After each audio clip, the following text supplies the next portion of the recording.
नमस्कार दोस्तों। हम लोग पिछले टॉपिक में संविधान के अंतर्गत जितनी भी प्रकार की बैठकें हुई थी उनको देख चुके थे। जैसे 9 दिसंबर 1946 को जो बैठक हुई थी, फिर 11 दिसंबर 1946 को बैठक हुई थी, फिर 13 दिसंबर 1946 को बैठक हुई थी। तीनों बैठकों को कंप्लीट कर चुके हैं, पीछे का पूरा हिस्सा कंप्लीट है हम लोगों का। अभी हम लोग देखेंगे कि जितनी भी प्रकार की समितियां बनी उनके अध्यक्ष कौन थे। ठीक है, ये काफ़ी इंपॉर्टेंट होता है आपको परीक्षाओं की दृष्टि से।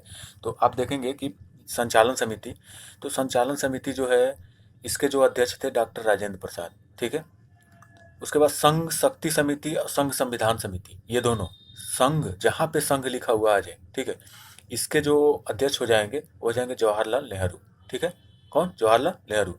संघ शक्ति समिति, संघ संविधान समिति के जो अध्यक्ष थे जवाहरलाल नेहरू थे। ठीक है, फिर है कि झंडा समिति। अब झंडा समिति आपको देखते ही तुरंत सरदार पटेल को मारना है। ठीक है, तो सरदार पटेल अध्यक्ष हो जाएंगे किसके? झंडा समिति के। ये तदर्थ झंडा समिति, और जो तदर्थ झंडा समिति है इसके जो अध्यक्ष हैं ये डॉक्टर राजेंद्र प्रसाद। मूल अधिकार अल्पसंख्यक समिति, और जब मूल अधिकार अल्पसंख्यक समिति की बात आ जाए वहां पे इसके अध्यक्ष हो जाएंगे सरदार पटेल। ठीक है, सरदार पटेल। प्रांतीय समिति, ठीक है, अब प्रांतीय समिति के भी जो अध्यक्ष हैं सरदार पटेल हैं। तो मूल अधिकार अल्पसंख्यक समिति और प्रांतीय समिति, इन दोनों के अध्यक्ष कौन हो गए? सरदार पटेल हो गए। फिर है प्रांतीय समिति या मसौदा समिति या ड्राफ्टिंग कमेटी। ठीक है, इसके अध्यक्ष हो जाते हैं भीमराव अंबेडकर। ठीक है, भीमराव अंबेडकर जी। ठीक है, तो हम आशा करते हैं कि आपको समझ में आ गया होगा। अब सीधा सीधा ध्यान रखेंगे कि संघ जहाँ पे आ जाए तो वहाँ पे जवाहरलाल नेहरू हो जाएंगे। ठीक है, तो संघ शक्ति समिति और संघ संविधान समिति के जो अध्यक्ष हैं जवाहरलाल नेहरू हो जाएंगे, और झंडा समिति के सरदार पटेल हो जाएंगे, और तदर्थ झंडा समिति आ जाए तो डॉक्टर राजेंद्र प्रसाद। इन दोनों में कन्फ्यूजन होता है, ठीक है, और किसी में कन्फ्यूजन नहीं होना चाहिए। और संचालन समिति का डॉक्टर राजेंद्र प्रसाद। आगे देखेंगे हम लोग कि जो प्रारूप प्रारूप समिति थी, ठीक है, प्रारूप समिति के अध्यक्ष अभी हम कौन किसको बताएं? तो भीमराव अंबेडकर को। ठीक है, ये जो प्रारूप समिति थी इसके अंतर्गत हम देखेंगे कि इसका गठन कब हुआ और इसके अंतर्गत सदस्य कौन थे और सातों सदस्य कौन कौन थे। ठीक है, ये सभी हम देखेंगे डिटेल से। तो आप देख रहे होंगे कि प्रारूप समिति का गठन, तो प्रारूप समिति का जो गठन है 29 अगस्त 1947 को हुआ था प्रारूप समिति का गठन। ठीक है, इसमें सदस्य कितने थे? 7 थे। तो प्रारूप समिति के अंतर्गत सदस्य कितने थे? 7 थे। गठन 29 अगस्त 1947। अध्यक्ष भीमराव अम्बेडकर बता चुके हैं आपको। संवैधानिक सलाहकार के रूप में BN राव हो गए। ठीक है, उसके बाद जो पहली रिपोर्ट थी 21 फरवरी 1948 को आई। ठीक है, जिसमें 315 अनुच्छेद, ठीक है, 15 भाग और 8 अनुच्छेद, ठीक है, 8 अनुसूचियां। ठीक है, दूसरी रिपोर्ट जो थी 26 अक्टूबर 1948 को आई, यह स्वीकार नहीं हुआ। ठीक है, जो दूसरी रिपोर्ट आई थी प्रारूप समिति के अंतर्गत ये स्वीकार नहीं हुआ। पहली रिपोर्ट के अंतर्गत जो 21 फरवरी 1948 को आई थी 315 अनुच्छेद, 15 भाग और 8 अनुसूचियां थी। ठीक है, अंतिम जो रिपोर्ट थी 26 नवंबर 1949 को आई। ठीक है, और यह क्या हुआ? स्वीकार स्वीकार हो गई। ठीक है, तो 26 नवंबर 1949 को 15 अनुच्छेदों को क्या कर दिया गया था? लागू कर दिया गया था। कितने अनुच्छेदों को? 15 अनुच्छेदों को लागू कर दिया गया था। फिर है कि हस्ताक्षर, इस पे 284 सदस्यों के हस्ताक्षर, जिसमें 8 महिलाएं शामिल थी।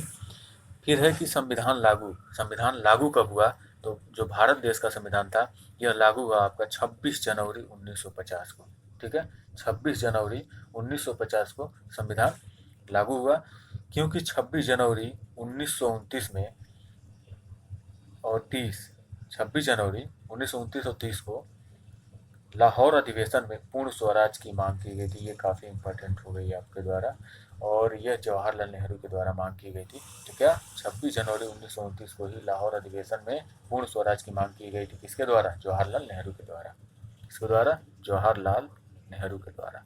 ठीक है, फिर है कि अभी हम देख लेते हैं कि पहले अनुच्छेद भाग और अनुसूचियां कितनी थी और अभी अनुच्छेद भाग और अनुसूचियां कितनी हो गई हैं।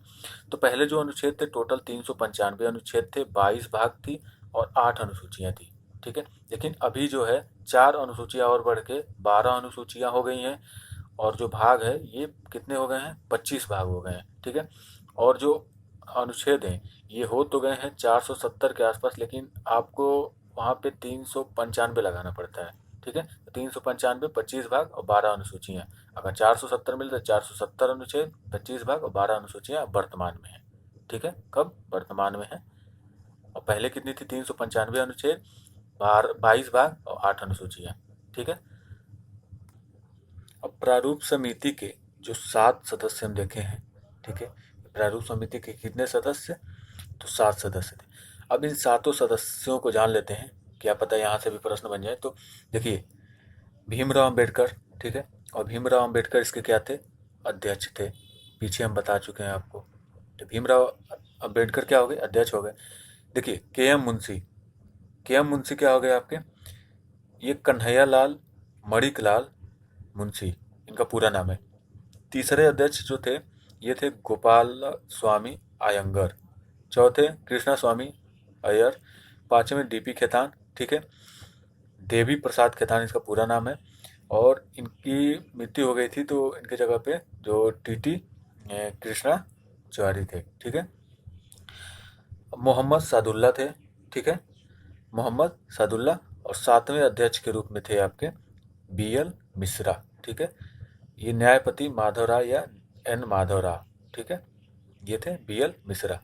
और जो डीपी खेतान थे, इनकी क्या हो गई थी? डीपी खेतान की क्या हो गई थी? मृत्यु हो गई थी। तो इसलिए इनके जगह पे कौन आए थे? देवी प्रसाद। इनका पूरा नाम देवी प्रसाद खेतान था, और इनके जगह पे टीटी कृष्णाचारी, ठीक है। तो हम आशा करते हैं कि आपको पूरा समझ में आ गया होगा। अगर कहीं भी दिक्कत आती है तो वीडियो को पूरा देखें, आपको फिर से समझ में आ जाएगा अच्छी तरह से, ठीक है। और देखिए, थोड़ा थोड़ा फैक्ट हम आपको बता देते हैं कि संविधान सभा का जो प्रथम वाचन था, ठीक है, संविधान सभा का प्रथम वाचन था, ये 4 नवंबर से लेके 9 नवंबर 1948 तक हुआ। दूसरा वाचन जो था, यह हुआ था आपका 15 नवंबर 1948 से लेके कब तक? 17 नवंबर अक्टूबर तक, ठीक है, 17 नवंबर तक। 15 नवंबर 1948 से 17 अक्टूबर तक हुआ था, ठीक है। जो तीसरा वाचन हुआ था आपका, यह हुआ था आपका